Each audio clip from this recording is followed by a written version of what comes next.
minta juga bagi oknum-oknum yang terlibat. Saya sudah mendapat legitimasi dari Presiden dan saya akan kerjakan. Dan saya akan menggunakan cara ini untuk menyelesaikan narkoba.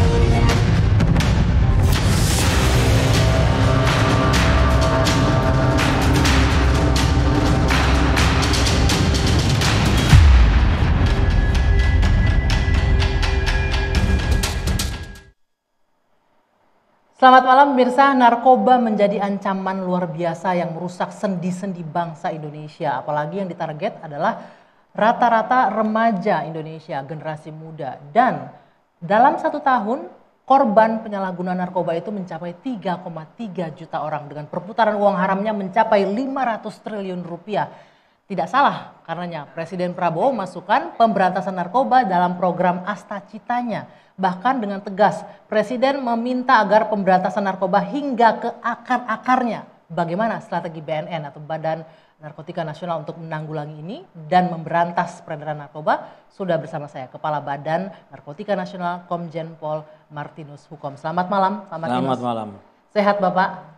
Sehat. Sebelumnya saya ucapkan selamat dulu untuk superior honornya di bidang pemberantasan narkotika dan terorisme ya Pak ya. Terima kasih. Dari pemerintahan Amerika Serikat. Terima kasih. Di Januari kemarin ya Pak ya? Di Januari kemarin. Nah, udah dapat penghargaan, tapi ini kemudian ada lagi PR berat nih Pak. Memberantas narkotika hingga ke akar-akarnya. Pertanyaan saya yang pertama, apa susahnya memberantas narkoba di Indonesia sampai nggak bisa sama sekali dihilangkan Pak? Ya, terima kasih. Kayaknya saya harus menyapa dulu para pemirsa TV One. Assalamualaikum warahmatullahi wabarakatuh. Waalaikumsalam. Salam sehat tanpa narkoba buat seluruh pemirsa TV One di Indonesia. Kembali lagi kepada pertanyaan Mbak, kenapa sampai kok semakin sulit? Sebelum saya menjawab itu, saya ingin membangun satu semacam moral standing dulu Pak. BNN itu seperti apa? Yang pertama adalah bahwa hari ini saya mendapatkan satu semacam kekuatan spiritual. Spirit yang kuat bukan saja dari hukum yang hari ini kita gunakan, tapi juga dengan apa yang Presiden kita yang baru, Bapak Presiden Prabowo Subianto, mencanangkan Astacita. Ya. Jadi bagi saya Astacita ini adalah satu program yang luar biasa karena selama rasa-rasanya selama Presiden Indonesia yang sampai ke-8 ini, baru Pak Prabowo menempatkan satu isu narkoba ini menjadi isu yang sangat program utama. Ya. Dan saya yakin beliau sangat mengetahui problem fenomena narkoba hari ini di Indonesia. Seperti tadi Mbak Anggia sudah katakan bahwa ada 3,3 juta warga negara Indonesia yang tercengkram atau terperangkap dalam penyalahgunaan narkotika. Lalu saya melihat bahwa Bapak Presiden dengan latar belakang militernya yang sangat kuat, mempunyai feeling intelijen yang kuat, lalu melihat bahwa 3,3 juta manusia ini bukan sekedar jumlah, tapi ini merupakan suatu potensi pelemahan negara, terutama pelemahan moral. Dan kalau kita hubungkan dengan program pemerintah untuk membangun Indonesia menjadi Indonesia Emas 2045, kalau ini tidak diselesaikan, maka rasa-rasanya perwujudan 2045 itu tidak akan tercapai. Jauh dari harapan bangsa. Apalagi lalu kemudian salah, ini 312 ribunya anak muda ya? Iya, 312 ribu anak muda. Lalu kemudian kenapa menjadi kok sulit? Ada beberapa catatan-catatan selama saya berdinas di narkoba ini di BNN selama kurang lebih 1 tahun 4 bulan. Yang pertama kita melihat bahwa secara geografis kita mempunyai kelemahan-kelemahan. Di samping ini menjadi keuntungan buat kita, yaitu kita terdiri dari 17.504 pulau. Ya.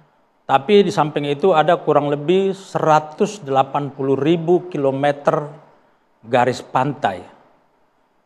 Dan ini menjadi potensi masuknya narkoba ke Indonesia. Jadi sepanjang itu pintu masuk yang tidak mungkin diawasi. Ya, di samping garis pantai ada garis batas daratan. Puluhan ribu kilometer juga. Terutama di Kalimantan Utara, bagian utara, Kalimantan Barat, bagian utara, Papua Nugini dan Aceh. Itu problem pertama. Problem kedua, saya melihat bahwa narkoba ini rasa-rasanya belum jadi musuh bersama Kenapa bangsa. Anda merasakan seperti itu? Karena begini, kalau kita berbicara tataran normatif, oke, semua akan mengatakan bahwa itu menjadi musuh bersama. Tapi ketika kita sudah masuk kepada level kebutuhan, maka masyarakat terpecah di situ. Kebutuhan apa nih dalam hal apa? Nah, nih? dalam hal apa? Bicara apa nih kita? Ya. Kebutuhan secara finansial kah? Material? Ini yang menjadi permasalahan.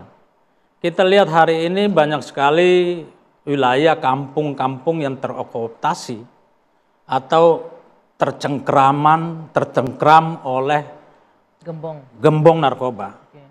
Artinya ada problem di situ yang harus diselesaikan. Problem kebutuhan. Kita tidak tidak aneh kalau lalu melihat pada saat penggerebekan misalnya polisi itu dilakukan mendapat perlawanan. Karena apa? Ya sudah, mereka sudah menjadi masyarakat itu akhirnya karena kebutuhan mereka memilih lebih dekat kepada para bandar-bandar tadi. Artinya jadi seolah-olah jadi pelindungnya para bandar di situ. Para bandar di situ. Jadi karena mereka sudah mengalami ketergantungan terhadap intervensi bandar tadi. Lalu yang berikutnya karena dia sudah mengalami ketergantungan, lalu dia menjadi shield atau memprotek para bandar tersebut. Lalu yang berikut, banyak juga kita melihat bahwa keterlibatan oknum-oknum. Problem ini menjadi satu problem yang akhirnya blunder yang tidak bisa kita selesaikan. Sebelum kita bahas keterlibatan oknum, Pak, ini saya tertarik nih. Tadi Anda bilang bahwa masyarakat seolah-olah jadi shield. Ini jangan sampai nanti publik melihat ini kayaknya masyarakat lagi yang disalahin nih, malah melindungi para pengedar dan gembong narkoba. Kan kita nggak bisa berlindung di balik itu, apalagi aparat kan ya. Nah itu bagaimana untuk bisa merubah itu jadi masyarakat nggak seolah-olah jadi pelindung. Oke, lagi-lagi pada dalam hal ini saya tidak sedang menjustifikasi atau menyalahkan siapa-siapa. Tapi kembali lagi, mari kita harus taat kepada asas, taat kepada fakta yang ada, bahwa ini terjadi seperti itu. Dan yang ini bukan sekedar karena kebutuhan, tapi ada banyak hal juga yang terjadi di situ. Masalah moral, masalah kemiskinan, masalah ketidakteraturan di kampung-kampung, terutama di wilayah-wilayah yang premanisme tumbuh di situ, dan pencatatan penduduk juga tidak tertata dengan baik. Saya kasih contoh, salah satunya adalah kampung Aceh misalnya di Kepulauan Riau di sana. Itu kampung yang tumbuh di wilayah yang tidak bertuan. Lalu masyarakat lama-kelamaan menjadi satu komunitas besar di situ dan tidak tertata dengan baik. Pendataan penduduk di situ tidak baik. Lalu kemudian yang datang ke situ semua orang-orang yang tidak berpekerjaan. Lalu para bandar ini melihat ada potensi yang ada di situ. Dia menciptakan lapangan pekerjaan dia sendiri di sana. Dia menciptakan ketergantungan di situ. Kayak kita tahu nih kasus yang juga terbaru dengan label ini, maaf jadi kita harus angkat nih karena juga sudah beredar kan di media, Jumat Berkah begitu ya. Itu mungkin satu modus yang dilakukan oleh para pengedar dan gembong narkoba ya. Seolah-olah jadi Robin Hood bagi masyarakat. Betul. Kembali lagi pada pernyataan saya tadi bahwa ada kebutuhan yang masyarakat inginkan di situ. Lalu kemudian para bandar ini melihat potensi. Karena kalau kita berbicara tentang narkoba dalam strukturnya, kita sedang berbicara tentang satu struktur bisnis. Maka dia akan mencoba untuk bagaimana mengekspansi pasar dengan berbagai macam metode atau pendekatan-pendekatan. Dia akan lihat bagaimana cara mencapai orang yang akan dia jadikan sebagai pasar.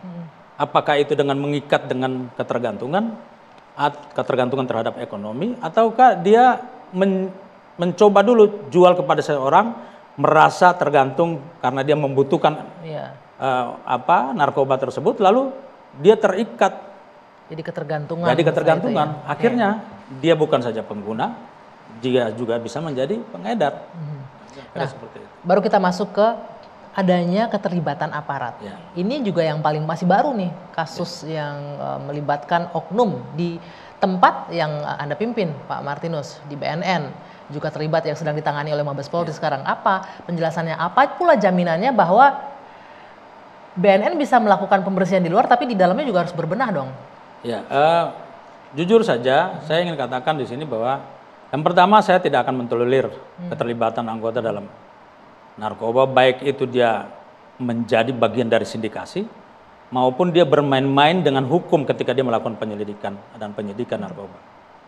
Saya tidak akan toleransi dengan itu, dan terus terang ketika saya ditelepon oleh Kabar Eskrim, Pak Kepala BNN, ada anak buahmu satu terlibat dengan pencucian uang, saya bilang saya akan serahkan dan tolong diekspos. Jangan sembunyi-sembunyi. Saya tidak mau defense, Nggak mau menutupi, tidak nggak mau menutupi, defensif. tidak mau menutupi. Maksudnya apa? Saya ingin ada hukuman sosial, karena hukuman hari ini hukuman badan bagi saya itu sudah tidak akurat, sudah tidak memberikan efek jerah. Ya. Saya pikir hukuman sosial juga harus kita kuatkan, sehingga dengan dipublish, satu, semua orang tahu bahwa BNN sedang membersih-bersih di dalam, dan saya tidak akan malu untuk membersihkan atau menutupi, karena malu punya institusi yang punya institusi yang terlibat. Enggak, saya tidak punya prinsip itu. Justru saya ingin merubah mindset cara berpikir bahwa kita tidak boleh malu bahwa anggota kita bersih-bersih di dalam. Kita harus membuat menciptakan cara berpikir berbeda, bahwa anggotanya itu yang seharusnya malu, bukan kita yang malu. Ya. Jadi kita harus bersih-bersih di dalam. Itu dari satu hal. Ya. Hal lain ini kalau saya boleh mengutip pernyataan teman saya nih Pak. Perang melawan narkoba ini limited source versus unlimited source. Si narkoba ini unlimited source kan ini. Ya. Dia punya dana yang luar biasa.